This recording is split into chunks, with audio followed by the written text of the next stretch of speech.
मारने की धमकी दे रहा है, तो ये जिम्मेदारी किसकी बनती है कि कार्रवाई हो। उनके अंदर इतना जहर घोल दिया कि वो तलवार लेकर के निकल पड़े कि जान ले लेंगे। ये गोली मारने का भारतीय जनता पार्टी का पुराना षड्यंत्र रहा है। आपको पता होगा और जानते होंगे कि राष्ट्रपिता महात्मा गांधी को भी गोली मारी गई थी। ये वो लोग हैं जो हिंसा पसंद करते हैं। मैंने कई मौकों पर कहा और फिर मैं कहता हूँ, ये सेना भारतीय जनता पार्टी की है। ये प्रशासन शासन के इशारे पर इस तरह का नंगा नाच हुआ है। ये जो कुछ आपको विजुअल्स दिखाई दिए हैं, तलवारें खुली और तमाम लोग लाठी लेकर के गए, वो भाषा किस तरह की इस्तेमाल कर रहे हैं। क्या आप कल्पना कर सकते हैं कि जान मारने की धमकी दे रहे हो, जान लेने की धमकी दे रहे हो? कि आपकी जान ले लेंगे और संविधान और कानून पर चलने वाले लोग क्या कर रहे हैं?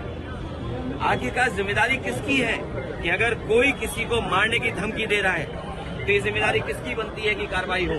और आप कल्पना कीजिए कि जहर कितना घोला इन्होंने कि एक सामान्य परिवार के लोग जो कारोबार में भी बहुत सामान्य हैं, उनके अंदर इतना जहर घोल दिया कि वो तलवार लेकर के निकल पड़े कि जान ले लेंगे। आपको गोली मारने का जो कहा कि उस पर क्या कार्रवाई करने का?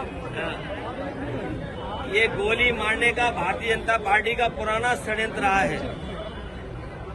हालांकि हम लोग बाबा साहब भीमराव अम्बेडकर जी की प्रतिमा के पास खड़े हैं। बाईं तरफ राष्ट्रपिता महात्मा गांधी जी की प्रतिमा है।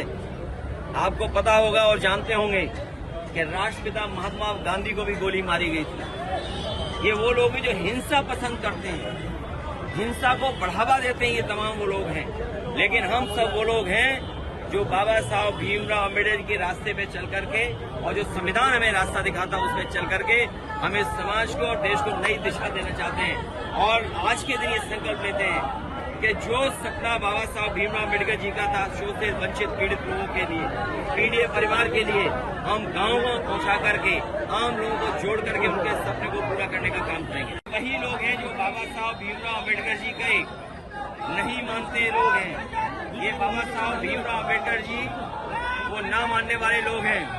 ये वही लोग हैं जो संविधान को नहीं मानते। ये वही लोग हैं जो लोकतंत्र को नहीं मानते हैं। और समय समय पर बाबा साहब की प्रतिमा पर इसी तरह का इन लोगों ने काम किया। ये तमाम वो प्रभुत्ववादी लोग हैं, ये तमाम वो लोग हैं जिन्होंने सदियों से शोषण किया है, सदियों से वंचित लोगों को अपमान किया है। ये समय समय पर बाबा साहब भीमराव अम्बेडकर जी का अपमान कर करके ये संदेश देने का काम करते हैं समाज में कि अगर हम ताकतवर हो जाएंगे तो इसी तरह आपको अपमानित करेंगे। ये बाबा साहब भीमराव अम्बेडकर जी का संविधान हमें रास्ता दिखाता है कि सामाजिक न्याय का राज की स्थापना हो।